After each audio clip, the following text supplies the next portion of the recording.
afternoon and thanks for joining us. I'm Judy Simpson. Some students at the University of Vermont have spent the past semester supporting community-based nonprofit organizations. And at the same time, the students have gained hands-on, real-life experience. The UVM students are public communication majors in the Department of Community Development and Applied Economics, and they took the Cabot Community Marketing Challenge class. To find out more, I'm joined by two of the students. I want to welcome Amanda Woodward and Daniel Frost. Thank you both for coming in.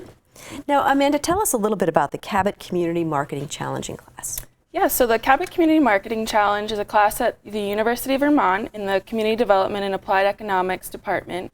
It's been a program for the last 5 years. For the first 3 years, they worked with local entrepreneurs and small businesses to implement marketing plans. And then for the last 2 years, we've been working with nonprofits. This year, we worked with 3 different nonprofits. It was Good News Garage, Old Spokes Home, and Green Mountain Habitat. It's really an opportunity for students to gain hands-on experience and to also help out with a community partner and help them implement a marketing plan. So Daniel, how did your semester begin? So really it began by obviously meeting Good News Garage and meeting Amy Barcombe, who's our community partner there. So Good News Garage is a nonprofit located in the Old North End of Burlington on North Winooski. And they service a lot of needs. So they're meant to connect low-income Vermonters with transportation solutions, and also they service a full-service garage for anyone that has a car and wants to get their car serviced. So really our semester began with meeting Amy and trying to get to the bottom of what their organization's mission was, who they intended to serve, and what they really wanted to accomplish over the course of this semester.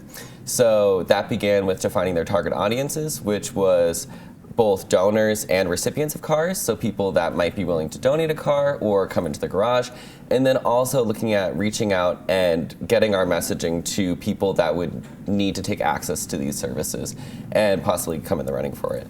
So that's really how that relationship began. So Amanda, what should the community know about the Good News Garage? I think they should know that they're fulfilling such a vital issue in our community. They're providing these cars for low-income Vermonters, and it allows them the independence of transportation and possibly upward mobility in their jobs and getting their kids to school and activities, which is really, really important. I think the fact we've been emphasizing that they've been around now for 20 years, they've really been helping out with providing this transportation. And on the donor side, it's important to know that they offer tax benefits, and they can arrange to have your car or your donation picked up. And they're not just taking cars, they also take boats, RVs, motorcycles, SUVs, and high and unique cars. And I didn't know that. Yeah. We didn't either. And so Daniel, what are some of the projects that you worked on? So, like we talked about before, this is their 20th year doing, helping out the community here. So we really wanted to focus a lot of our messaging around that message that they've been serving the greater Burlington and Vermont community at large for 20 years. So what we first started doing was we looked at how we could reach both, like I said, donors and recipients. So we created rack cards that we could distribute throughout the community. So some of them were going to be at the DMV, as well as we reached out to CVOEO and a couple other businesses. And then we also created a hashtag called Spread the Good News. And that's one way that we're going to reach out to faith-based organizations and try and work with them and partner with them on getting, both donations or people coming to the garage or people donating vehicles. What else do we do? We also created a lot of digital assets for them to use however they'd like in their marketing in the future. And then our biggest undertaking was definitely the 20 Years of Good video that we worked with Good News Garage to create that really told their story about how they've been a part of the Burlington community and the Vermont community and how they've served over thousands of people by giving them cars and access to reliable transportation. So what did you think some of the images should be for that video? So really we wanted to get some people on the video that have received a car and talk to them about how it changed their life or impacted their ability to do what they wanted to do. So whether that was, going to a job that they wanted to go to or pursuing higher education or being able to, just go to a doctor's appointment with their kids without having to, lug three car seats into the bus or, walk a mile to get to the bus stop. So telling that story. And then also talking to people that work at Good News Garage that facilitate this and talk about how getting to see their mission played out every day affected them and affected their ability to do their job, sort of. Now, Amanda, were you surprised to hear some of those stories? Yeah, absolutely. I mean, they were so warming, and they really emphasized the community aspect of this, and that we're in a class that's doing more for the community than just sitting in a classroom. I was really surprised to hear the struggles that they go through. We really don't think of that, and I think transportation is something that gets taken for granted a lot. And to hear them and hear how far they've come and how much Good News Garage has helped them is really important. And also, too, the folks who are working at Good News Garage, did that sort of make an impact on you, that there are these people who are spending so much time trying to help their community? Oh, yeah. I mean, talking to the people that work there, you really get a sense that they're invested in this mission. I mean, it's a great thing to be able to do, like to be able to bring someone in and give them this card that you've checked to make sure is safe, that you've updated, that you know is ready to be on the road, ready to service his family, and then handing over the keys along with a year long, so people that get cars can come into the garage for a year and get their car serviced for free. Really? So really knowing that you're giving someone a car, you're giving someone reliable access to transportation, and you're also helping them in the long run. Well, we've been talking about this video. Let's take a look at it now. Yeah.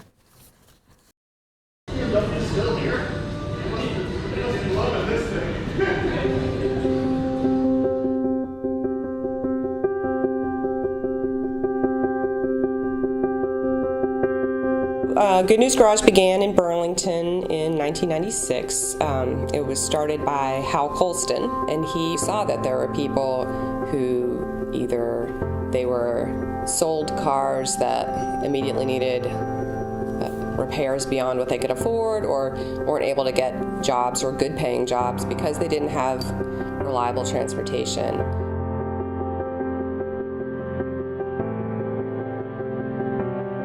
So we get folks to donate their unwanted or unused cars, and if we can fix them up, then we repair them and then pass them along to low-income working individuals and families. In a lot of places, but especially in Vermont, not having affordable, reliable transportation is a huge barrier to any kind of successful life. And we talk to clients and they say what an impact having their own car has had on their lives, that it could just be they're able to work more hours, or they get a promotion to be manager because they can work a set schedule, or their kids can participate in after-school activities. They can just be more of a part of their community. Since 1996, we've awarded 4,400 cars, and the hope is that we're helping these clients achieve some sort of financial stability and just a better life for themselves and their family. So the first thing we do is we bring the cars in, we look over them for rust. Of course, in New England, that's one of the biggest killers of all cars. We make sure the car is structurally sound. If there's body work that needs to be done, we just go through mechanically after that. If the car passes the rust portion of everything, we have a certain amount we're going to put in each car. We do that, and then the cars get awarded to low-income families, which is it's cool. It's a cool thing to see the whole process. Yeah. It was amazing. The car that I had before was a horrible piece of junk and not safe for my child, who was very young at the time. And just having the car has enabled me to do so many more things that I would not be able to do with public transportation. Having a child, being able to get her to school and then get to where I need to be very shortly after wouldn't work if I didn't have a vehicle. I'm going to school full time, I'm about to graduate, and now I'm going into a master's program shortly after, and I just don't think it would have been as easy if I needed to drop my daughter off at school, wait to get a bus, and I would be late for classes, and I just think it would have been much, much more difficult. Now that I have the car, I have the opportunity to do that on my own, which has been a blessing. Yes, and now I'm doing great things.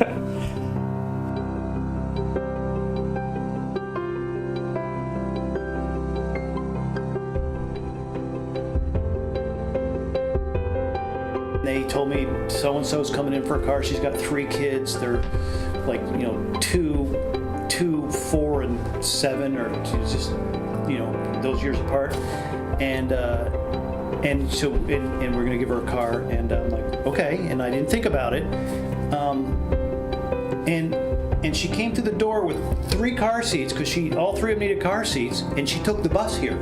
If I'd known that, I would have got her a ride, but I didn't know she was gonna bring. So she had all the car seats, and the kids were carrying backpacks. Literally, they came in and it was cold. It was winter. It was a couple months ago, and they came in with all this stuff, and she puts it down. The way you would do that when you're traveling with all that stuff.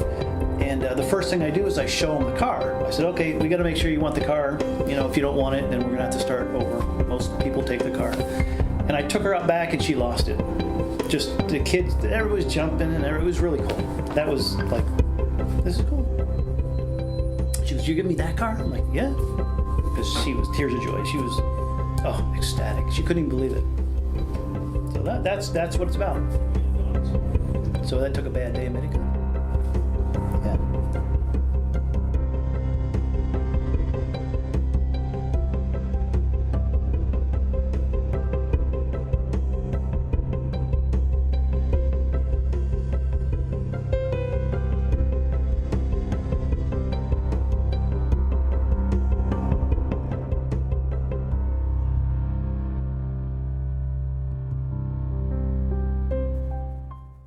Well, UVM students in the Cabot Community Marketing Challenge class produced that video to help support Good News Garage in its upcoming 20th anniversary. Nice job. But joining me now is Amy Barkham. Amy is the Good News Garage marketing manager who you saw in the video. Amy, how many families has Good News Garage served? Since 1996, we have awarded 4,400 vehicles to families in Vermont, New Hampshire, and Massachusetts. And we also serve we have a van shuttle service statewide in Vermont that serves, we probably do 32,000 rides a year. What kind of growth has the organization seen in Vermont? We started out in 1996 in some space in the corner of Ascension Lutheran Church's hall, and now we have our Wheels to Work program where we place cars with low-income families and individuals, and we have the Ready to Go shuttle service, and we have the retail garage, which has been open to the public for about 2 years now. What has the experience of being involved in the Cabot Community Marketing Challenge been like for you as a community partner? I was joking, it's like having my own marketing firm on call. It's been great. The group had a really varied interest and skill set, so they really complemented each other, and they had a lot of great energy and great ideas. So Amanda and Daniel, what are the biggest things that you take away from this class? Amanda, why don't you start? Yeah, I think just how mutually beneficial this whole experience has been. For us as students, it's more than just something to put on your resume. It's really going out into the field, trying something that we might be doing for the rest of our lives.